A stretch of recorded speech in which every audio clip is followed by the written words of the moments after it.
Hello everyone, welcome back to my YouTube channel.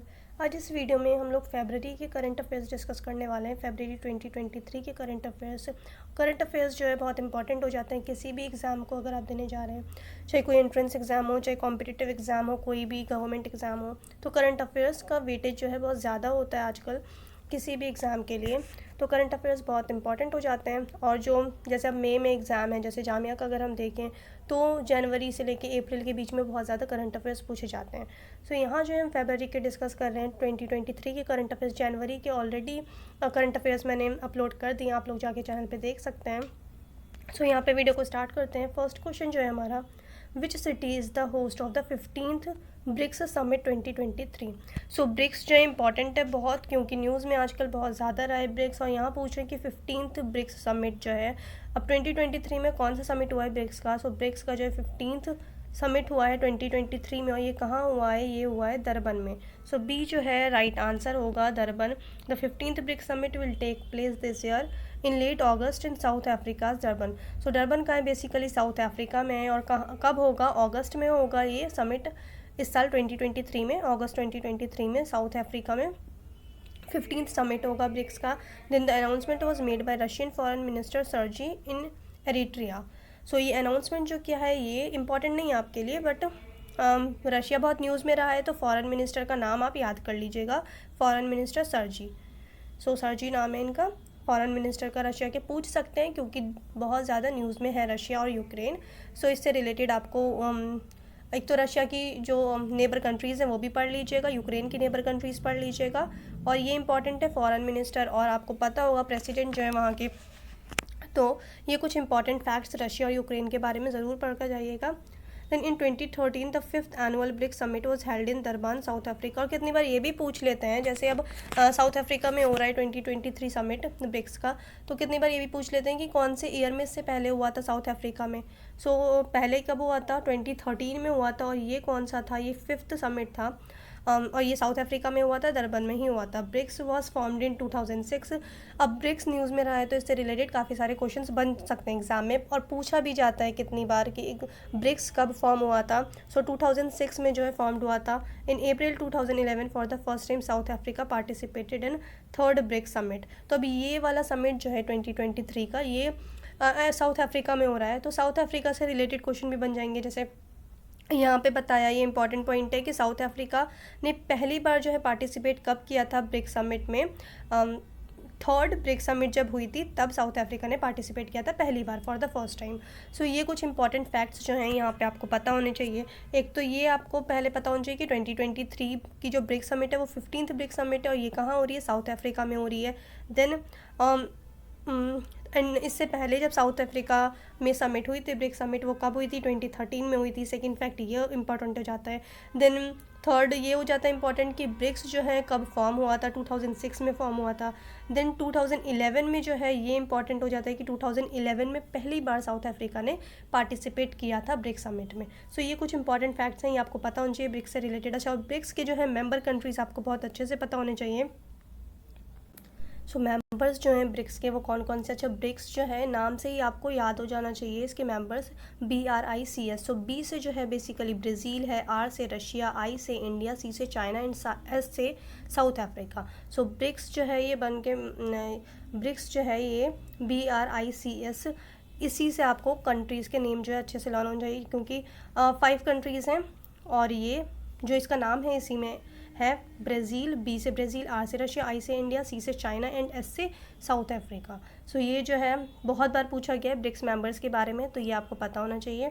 Then next question है हमारे पास, Udyan Utsav 2023 is organised every year in which state और union territory. So Udyan Utsav जो है हर साल organised किया जाता है, और ये कहाँ ऑर्गेनाइज्ड किया जाता है, ये न्यू दिल्ली में ऑर्गेनाइज्ड किया जाता है हर साल। और न्यू दिल्ली क्या यहाँ पे स्टेट और यूटी दिया है, यूनियन टेरिटरी है न्यू दिल्ली, इस वजह से। सो बी जो है यहाँ पे राइट आंसर होगा, New Delhi. Indian president Droupadi Murmu, अच्छा इनके बारे में पूछ सकते हैं एग्जाम में, क्योंकि प्रेसिडेंट बनी है अभी लास्ट ईयर 2022 में द्रौपदी मुर्मू। सो ये पूछा जा सकता है कि प्रेसिडेंट कौन है। सो ये जो है द्रौपदी मुर्मू हमारी प्रेसिडेंट है अभी, graced the opening of gardens of Rashtrapati Bhavan इन उद्यान Utsav 2023. The event includes opening of the Rashtrapati Bhavan gardens for general public once a year. The iconic Mughal gardens at the Rashtrapati Bhavan was renamed Amrit Udyan to commemorate India's 75th anniversary of independence. So यहाँ पे जो है एक important question तो ये हो जाता है कि अमृत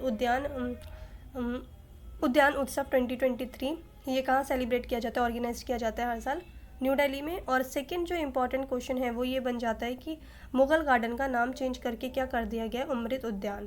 सो मुग़ल गार्डन का नेम चेंज करके कर दिया गया है अमृत उद्यान. तो ये इंपॉर्टेंट क्वेश्चन है, पूछ सकते हैं एग्जाम में कि मुग़ल गार्डन का नाम चेंज करके क्या रखा गया है. सो अमृत उद्यान जो है न्यू नेम है मुग़ल गार्डन का. The next question is national anti leprosy day is observed every year in which month. So national anti leprosy day, यहाँ पे नेशनल की बात हो रही है, इंटरनेशनल या वर्ल्ड लेप्रेसी डे की बात नहीं हो रही है. यहाँ पे national anti leprosy day is observed every year in January. So जनवरी में सेलिब्रेट किया जाता है anti leprosy day, national anti leprosy day. So यहाँ पे देख लेते हैं. और ये कब सेलिब्रेट किया जाता है, आपको डेट भी पता होना चाहिए. 30 जनवरी को हर साल सेलिब्रेट किया जाता है. World leprosy day is observed every year on the last Sunday of January. In India it is observed on 30 January every year coinciding with the death anniversary of Mahatma Gandhi. So आपको ये याद होना चाहिए कि नेशनल जो है ना हमारा नेशनल एंटी लेप्रेसी डे ये 30 जनवरी को सेलिब्रेट किया जाता है. 30 जनवरी को क्या हुआ था, महात्मा गांधी को क्या किया गया था, उन्हें कत्ल कर दिया गया था, उनका मर्डर कर दिया गया था 30 जनवरी को. तो ये भी आपको पता होना चाहिए. देन अच्छा, और अगर वर्ल्ड लेप्रेसी डे की बात की जाए तो वर्ल्ड लेप्रेसी डे कब सेलिब्रेट किया जाता है, जनवरी का जो भी लास्ट संडे होगा उस दिन वर्ल्ड लेप्रेसी डे सेलिब्रेट किया जाता है. So leprosy is a neglected tropical disease which occurs in more than 120 countries. तो ये आपके लिए इतना इंपॉर्टेंट नहीं है, फिर भी पढ़ लेते हैं यहाँ पे. With more than 200,000 new cases reported every year, India's health minister released national strategic plan and roadmap for leprosy and national guidelines for antimicrobial resistant surveillance in leprosy along with the launch of NICOST 2.0 portal. So ये आपके लिए इतना relevant नहीं है. जो ऊपर की मैंने आपको इन्फॉर्मेशन बताई, world leprosy day last Sunday जो होता है जनवरी को तब सेलिब्रेट किया जाता है. नेशनल एंटी लेप्रेसी डे जो है वो 30 जनवरी को सेलिब्रेट किया जाता है. The next question is which is the first district to register 10,000 new MSMEs. So ये इंपॉर्टेंट है कि कौन सा फर्स्ट डिस्ट्रिक्ट बना है इंडिया का जहाँ 10,000 न्यू MSMEs रजिस्टर किए गए हैं. So the right answer is Ernakulam. B is the right answer, Ernakulam. Ernakulam कहाँ है, एर्नाकुलम जो है ये केरला का डिस्ट्रिक्ट है. Has been named as the first district to achieve registration of 10,000 new MSMEs. So important बन जाता है question. Ernakulam in Kerala has been named as the first district बना है एर्नाकुलम जो कि केरला में है, जहाँ 10,000 न्यू MSMEs जो है वो रजिस्टर किए गए हैं. Then this will help boost the contribution of MSMEs by generating new jobs and diversifying India's GDP. The availability of highly skilled human resources and the good industrial infrastructure are among the key reasons for its excellent communication and networking system. So the next question is which country won the men's hockey world cup 2023 in Bhubaneswar. किस country ने जो है mains hockey world cup जीता है और ये कहाँ हुआ था. पहले आपको ये पता होना चाहिए कि मेंस हॉकी वर्ल्ड कप जो है 2023 ये भुवनेश्वर में हुआ था. भुवनेश्वर कहाँ है, भुवनेश्वर उड़ीसा में है. और ये किस कंट्री ने जीता है, जर्मनी ने. सो डी जो है यहाँ पे राइट आंसर होगा Germany. Germany beat Belgium 5-4 in penalty shoot out to win the FIH men's hockey world cup in Bhubaneswar. Then so आपको बस इतना याद रख लीजिएगा कि जो मेंस हॉकी वर्ल्ड कप 2023 हुआ है वो भुवनेश्वर में हुआ है, भुवनेश्वर का है उड़ीसा में. और जो कंट्री जीती है वो कौन थी, Germany. The next question is when is the international customs day 2023 observed. So international customs day celebrate कब किया जाता है, जनवरी 26 को. सो कुछ इंपॉर्टेंट डेज जो हैं वो पता होनी चाहिए हर मंथ के आपको, फरवरी, जनवरी. और थीम्स जो हैं वो इंपॉर्टेंट हो जाती हैं. सो थीम्स पढ़ लीजिएगा. और यहाँ पे पूछा है इंटरनेशनल कस्टम डे कब सेलिब्रेट किया जाता है, जनवरी 26. India central board of indirect taxes and customs celebrates international customs day 2023. सो ये सेलिब्रेट किसने किया है, इंटरनेशनल कस्टम डे. ये बेसिकली जो है इंडिया के सेंट्रल बोर्ड जो है इनडायरेक्ट टैक्सेस एंड कस्टम्स का CBIC, India central board of indirect taxes and custom. तो CBIC ने सेलिब्रेट किया इंटरनेशनल कस्टम डे 2023 26 जनवरी को, ये आपको पता होना चाहिए। और थीम मैंने आपको कहा इंपॉर्टेंट हो जाता है किसी भी एग्जाम के पर्सपेक्टिव से। अगर आपने डेज पढ़े हैं तो उसके हर साल के थीम्स जो जरूर पढ़ लीजिएगा। मतलब अगर आप इस साल एग्ज़ाम देने जा रहे हो तो 2023 में जो भी डे था, जैसे हमने यहाँ पे पढ़ा CBIC ने सेलिब्रेट किया इंटरनेशनल कस्टम डे, तो इसका थीम क्या था। अब जैसे वर्ल्ड हेल्थ डे होगा, सो उसका थीम क्या होगा वो पढ़ कर जाइएगा। सो इस तरीके से जो डेज़ हैं और थीम है वो इम्पॉर्टेंट हो जाता है, तो ज़रूर पढ़ लीजिएगा theme. The theme for this year as given by the world customs organisation. और जो थीम था इस बार का वो किसने दिया था, वर्ल्ड कस्टम ऑर्गेनाइजेशन ने ये थीम दिया था। और ये थीम क्या था, nurturing the next generation, promoting a culture of knowledge sharing and professional pride in customs. तो बहुत बड़ा थीम था, पढ़ लीजिएगा। The next question is Mega International Container Transshipment Port is proposed to be constructed in which state UT? So international container transshipment port जो है ये construct करने की बात हो रही है, ये कहाँ कंस्ट्रक्ट किया जाएगा, अंडमान एंड निकोबार आइलैंड में। सो ये जो होगा यहाँ पे राइट आंसर होगा। Ministry of ports shipping and waterways is working towards development of mega international container transshipment port at Galathea bay of great Nicobar island of Andaman and Nicobar island. So Andaman and Nicobar island ये पता होना चाहिए आपको। International container transshipment port important है, याद कर लीजिएगा। The next question is who is the head of the commission for the sub categorisation of OBC? सो इस कमीशन के जो हेड थे वो कौन थे, जस्टिस जी रोहिणी। सो ये जो होगा करेक्ट आंसर होगा justice G Rohini. Justice G. Rohini led commission for the sub-categorization of other backward classes or OBCs has now been given another extension in its tenure by the President. This was announced by the Union Ministry of Social Justice and Empowerment. This is the 14th extension in tenure that the commission has been given. The commission was formed in October 2017. So यहाँ पे आपसे पूछा जा सकता है कि जो ये कमीशन है सब कैटेगराइजेशन ऑफ OBC कमीशन, ये कब फॉर्म्ड हुई थी, तो 2017 में जो है ये फॉर्म्ड हुई थी अक्टूबर 2017 में। और जो इसकी वो है हेड जो है इस कमीशन के वो कौन है, justice G Rohini. The next question is Hibbertopterus lamsdelli which was discovered belongs to which species? So ये किस कौन सी स्पीशीज़ है जो फाउंड हुई है। सो ए जो है राइट आंसर होगा स्कॉर्पियन। हिबरटॉप्टेरस लेम्सडेली जो है ये स्कॉर्पियन की स्पीशीज़ है जो रिसेंटली फाउंड हुई है, मिली है। Scorpion is the right answer. It belongs to okay, ये अच्छा ये आपको पता होना चाहिए कि an extinct group of aquatic, ये जो है स्कॉर्पियन की ये एक्सटिंक्ट ग्रुप में आता है। देन जिन्हें सी स्कॉर्पियंस भी कहा जाता है। सो इम्पॉर्टेंट नहीं है, ग्रुप याद कर लीजिएगा कि एक्सटिंक्ट ग्रुप में आता है। और जो साइंटिफिक नेम है स्कॉर्पियन का वो लर्न कर लीजिएगा। The next question is which union ministry released the e-waste management amendment rules 2023? किस मिनिस्ट्री ने ई-वेस्ट मैनेजमेंट अमेंडमेंट रूल्स 2023 जो है वो रिलीज़ किया है? So the right answer is B, ministry of environment, forest and climate change. The next question is Manuela Roca-Botti has been appointed as the first female Prime Minister of which country? The right answer is Equatorial Guinea.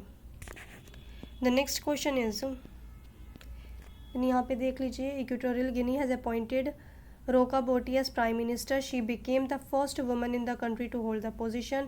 ये पहली female हैं जो prime minister बनी हैं Equatorial Guinea की। Then Miss Roti was previously the education minister and join the government in 2020. She replaces former premier Francisco Pascual Obama SU. So ये important नहीं है, आपको नाम पता होना चाहिए बस, ये इंपॉर्टेंट नहीं है। कंट्री का और प्राइम मिनिस्टर का नाम आपको पता होना चाहिए। The next question is which city recently hosted the military literature festival? कौन सी कंट्री है जिसने recently military literature festival celebrate किया है? So the right answer is Patiala. Patiala कहाँ है? पटियाला पंजाब में है। So Patiala first military literature festival था, ये recently concluded in the city of Patiala Punjab. So ये इम्पॉर्टेंट था, बस आपको नाम पता होना चाहिए। और military literature festival recently Patiala ने होस्ट किया है, और ये जो है आपके लिए इतने रिलेवेंट नहीं है। The next question is world economic outlook is the flagship publication of which institution? The right answer is International Monetary Fund. The next question is which union ministry released the e-waste management amendment rules? So ये हमने ऊपर discuss कर लिया है, ministry of environment forest and climate change. तो आपको ministry पता होनी चाहिए अच्छे से. Which country introduced new family laws called Federal Personal Status Laws? So which country, किस कंट्री ने जो है अभी फेडरल पर्सनल स्टेटस लॉज जो है ये इंट्रोड्यूस किया है. सो यहाँ पे जो राइट आंसर होगा ये यूएई है. UAE is the right answer. इससे रिलेवेंट ना कुछ इन्फॉर्मेशन आपको पता होनी चाहिए, जैसे कि ये जो फैमिली लॉ है बेसिकली ये फेडरल पर्सनल स्टेटस लॉज ये किसके लिए, नॉन मुस्लिम्स के लिए जो यूएई में रह रहे हैं, जो वहाँ के रेसिडेंट हैं जो नॉन मुस्लिम्स उनके लिए है. Then deciding in the UAE came into force. Then these laws will apply to non Muslims. जैसा कि मैंने आपको बोला कि नॉन मुस्लिम्स के लिए है, वो भी वहाँ के नॉन मुस्लिम्स नहीं, बेसिकली वो वहाँ मुस्लिम पॉपुलेशन है, पर जो यहाँ से जैसे इंडिया से, पाकिस्तान से, जो बाहर से जाके जो नॉन मुस्लिम्स वहाँ रह रहे हैं यूएई में, तो उनके लिए ये लॉ जो है ये इंट्रोड्यूस किया गया है, federal personal status law.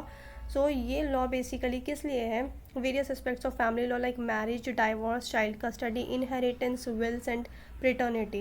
The new reforms of UAE's judicial system originate from Abu Dhabi's civil family court system which allows non-Muslims couple to divorce or marry without following the Sharia laws. पहले वहाँ क्या होता था कि शरिया law follow किया जाता था, उसी के अकॉर्डिंग वह डाइवोर्स, मैरिज, इनहेरिटेंस राइट्स जो भी होता था वो शरिया लॉ के अकॉर्डिंग होता था. पर जब वहाँ पे नॉन मुस्लिम्स भी रहते हैं तो उनके लिए ये बेसिकली लॉ जो है इंट्रोड्यूस किया गया है, फेडरल पर्सनल स्टेटस लॉज. हाँ, बट ये सिर्फ नॉन मुस्लिम्स के लिए. अगर वहाँ पे मुस्लिम्स हैं, वो अदर कंट्री के हैं, तो उनके ऊपर क्या है, शरिया लॉ ही लागू किया जाएगा. उनके लिए इम्प्लीमेंट जो होगा वो शरिया लॉ ही इम्प्लीमेंट होगा अगर जो कोई मुस्लिम है तो.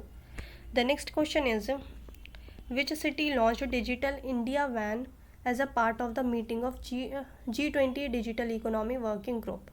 सो ये किसने लॉन्च किया है, digital India van as a, और ये बेसिकली G20 जो अभी पूरी मीटिंग चल रही है, इंडिया होस्ट कर रहा है इस बार G20 मीटिंग. सो G20 digital economy working group जो है ये डिजिटल इंडिया वैन इसका पार्ट है. और ये किसने लॉन्च किया है, किस सिटी ने या किस स्टेट ने. सो लखनऊ जो होगा राइट आंसर होगा. लखनऊ ने लॉन्च किया है digital India van. Lucknow will host the first meeting of the G20 digital economy working group. A digital India mobile van has been introduced with respect to the meeting. The digital India mobile van will tour other cities in the country, enlightening citizens about G20, DEWG and Digital India's key initiatives including PMJDY, DigiLocker, Aadhaar, Umang, E-Way Bill. तो यहाँ पे कुछ information थी, पर आपको ये पता होना चाहिए किस स्टेट ने लॉन्च किया है. So Lucknow is the right answer.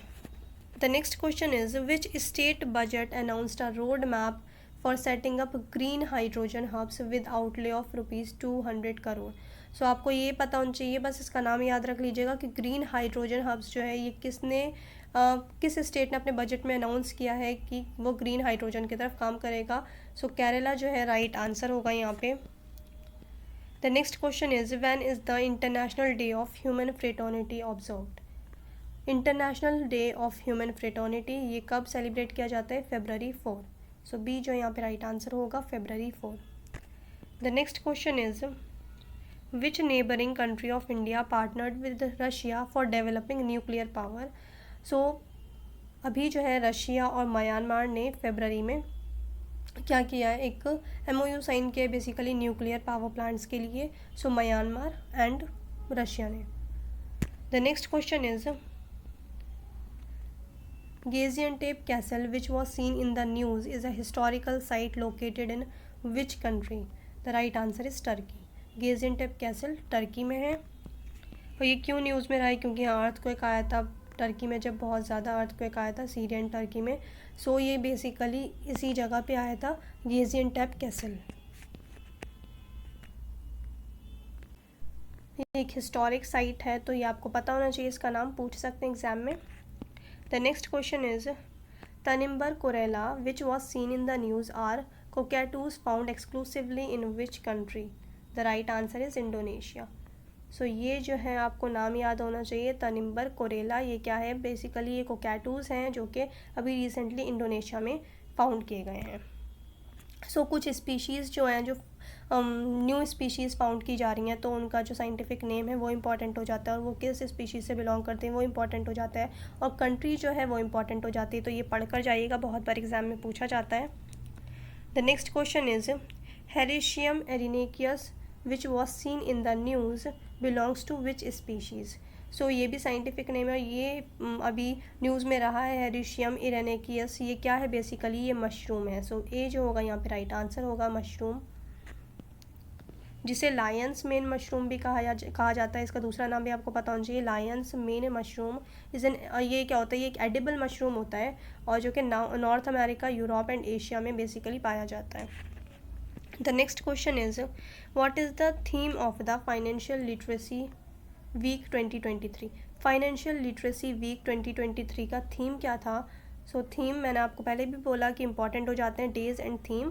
सो इसका थीम था good financial behaviour your saviour. So RBI conducts financial literacy week. किसने कंडक्ट किया था, ये पूछ सकते हैं कि फाइनेंशियल लिटरेसी वीक किसने कंडक्ट किया था। RBI ने कंडक्ट किया था। हर साल कंडक्ट किया जाता है, और पहली बार कब कंडक्ट किया था, ये अब ये रिसेंटली जैसे जो डेज़ वगैरह न्यूज़ में रहते हैं तो कितनी बार ये भी पूछ लिया जाता है कि ये डे, कोई भी डे जो अगर पूछा गया तो कितनी बार ये भी पूछ लेते हैं कि ये पहली बार कब सेलिब्रेट किया गया था। सो फाइनेंशियल लिटरेसी वीक जो है ये फर्स्ट टाइम 2016 में सेलिब्रेट किया गया था, और हर साल जो है तब से 2016 से ये स्टार्ट हुआ है financial literacy week. RBI conduct कराता है, पहली बार 2016 में कंडक्ट कराया था। देन और अभी जो थीम थी वो थी good financial behaviour your saviour to propagate financial education messages. Basically जो फाइनेंशियल एजुकेशन है उसको प्रमोट करने के लिए ये फाइनेंशियल लिटरेसी वीक स्टार्ट किया है RBI ने 2016 में। The theme for this year's financial literacy week to be observe during February 13 to 17, 2023। So February 13 से February 17 तक जो है ये फाइनेंशियली लिटरेसी वीक पूरा सेलिब्रेट किया गया है।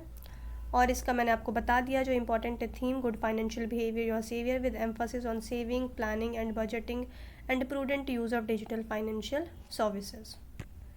The next question is which telescope has been selected for the 2023 John L Lake Swigert award for space exploration. So award का नाम याद कर लीजिएगा कि इस अवार्ड के लिए किसका, कौन से टेलीस्कोप को सिलेक्ट किया गया है। So the right answer is James Webb telescope. The next question is Kavach 2023 is a national level hackathon organized by which union ministry. So Kavach 2023 ये किसने ऑर्गेनाइज्ड किया था, ministry of education. So A is the right answer, ministry of education. The next question is when is the international childhood cancer day observed. International childhood cancer day कब celebrate किया जाता है। So international childhood cancer day 15 फरवरी को हर साल observe किया जाता है। The international childhood cancer day is observed across the global level on February 15।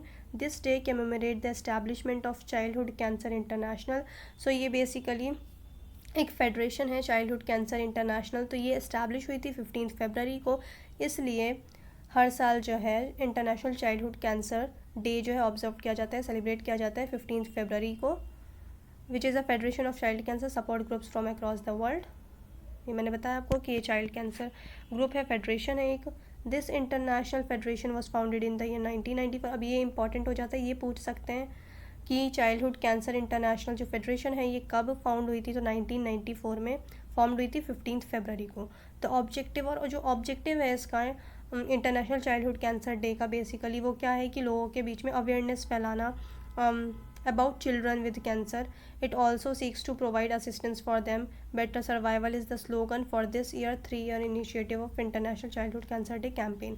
Slogan भी पूछ सकते हैं आपसे, तो बेटर सर्वाइवल जो है ये स्लोगन है इसका। 3-year इनिशिएटिव जो अभी स्टार्ट हुआ इंटरनेशनल चाइल्डहुड कैंसर डे का कैंपेन जो है, तो इसका स्लोगन है better survival.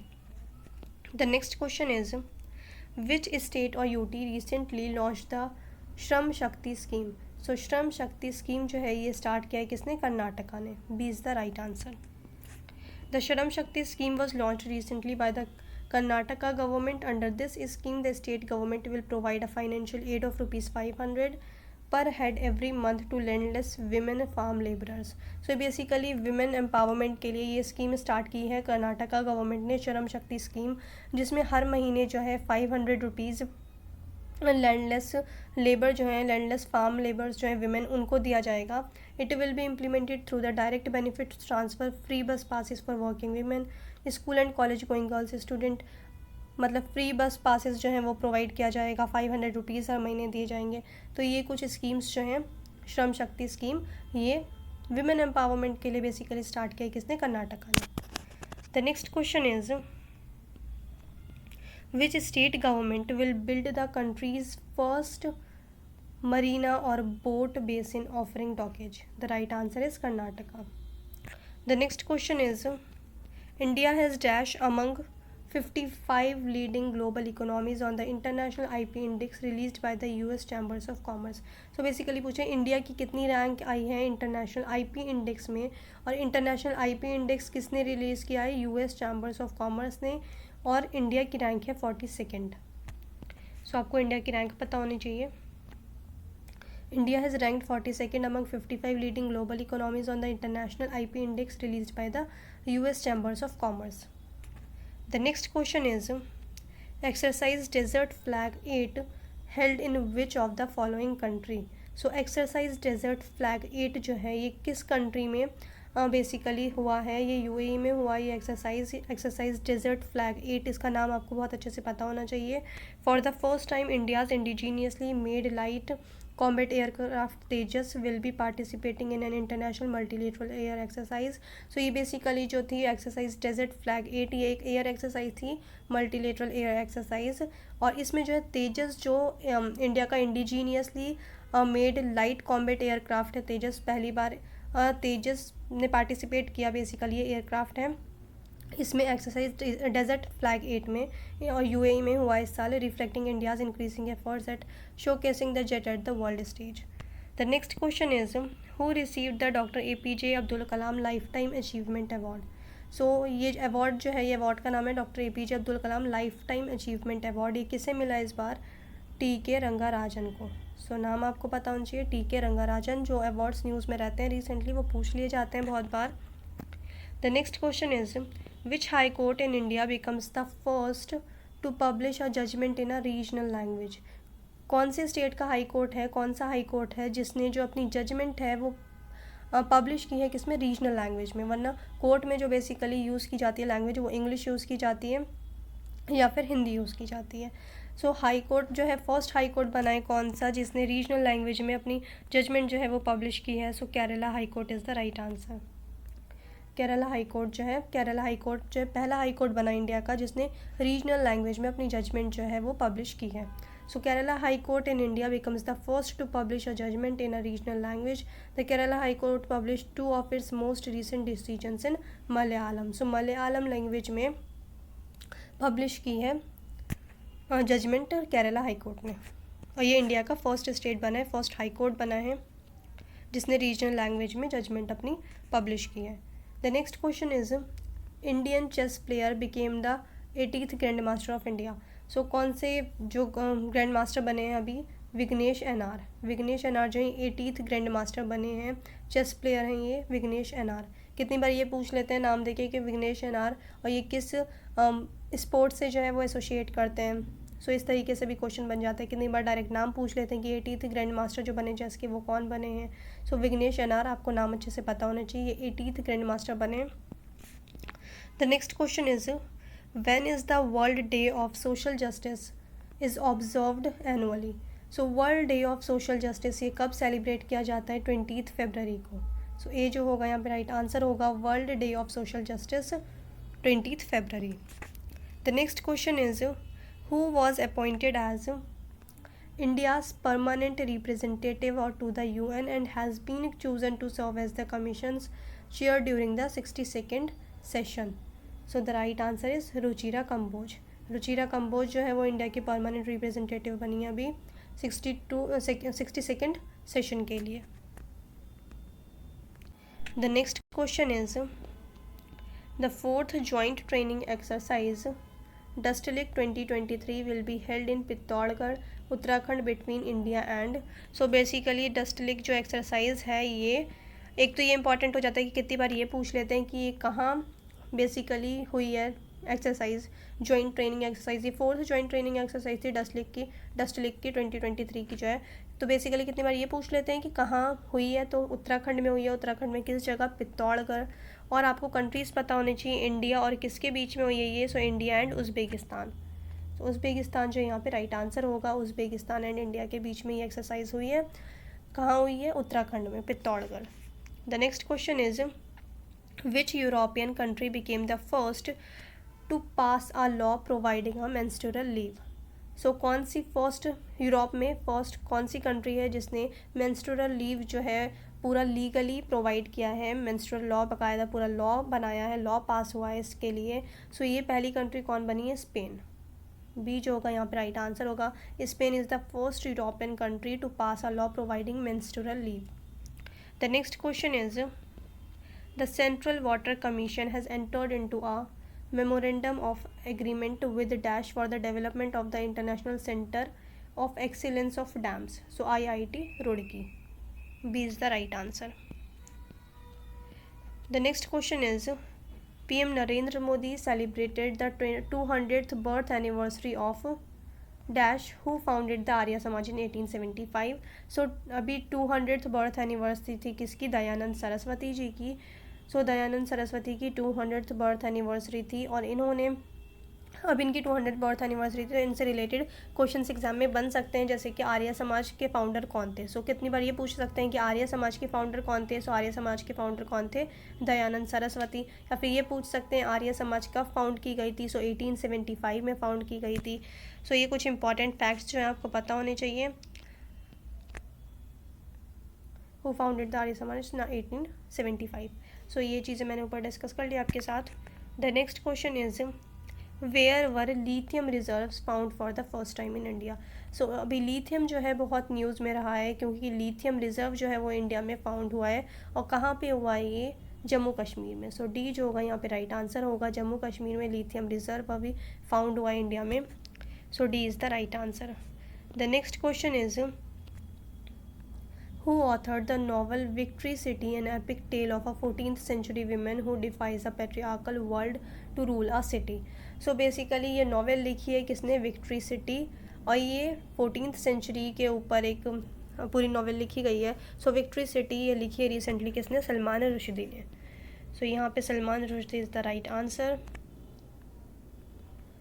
The next question is Which country has named the world's happiest country for the 5th year in a row?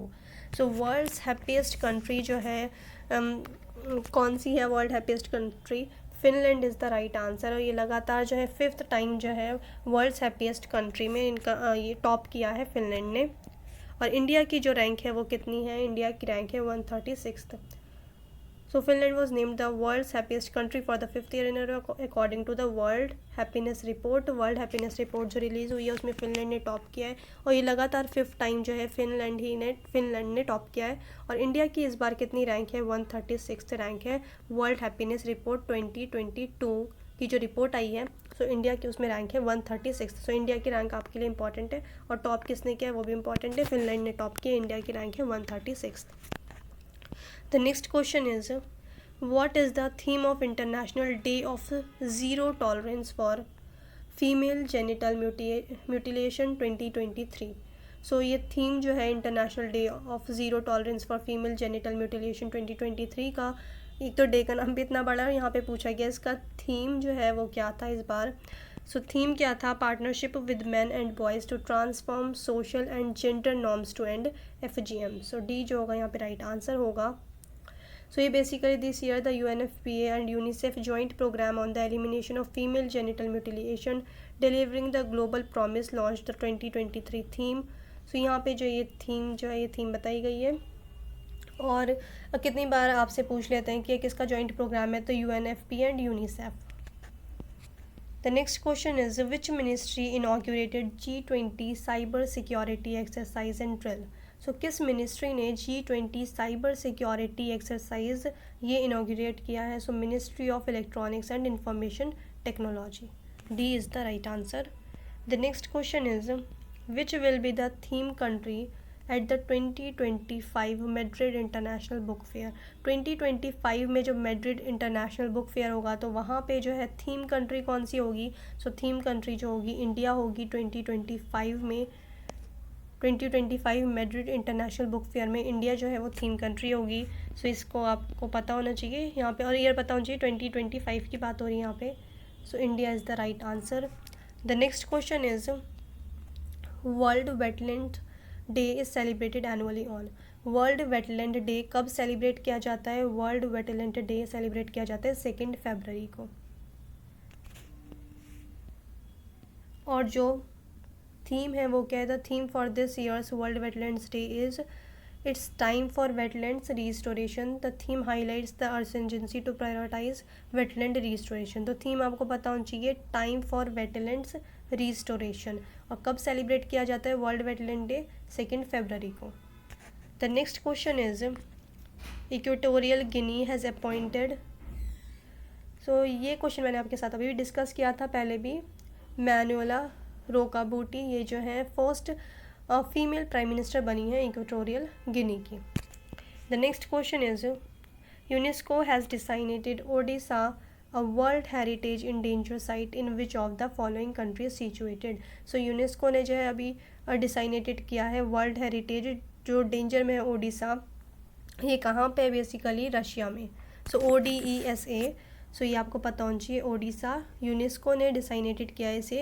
ये वर्ल्ड हेरिटेज जो ये डेंजर साइट है, सो ये कहाँ है? बेसिकली रशिया में।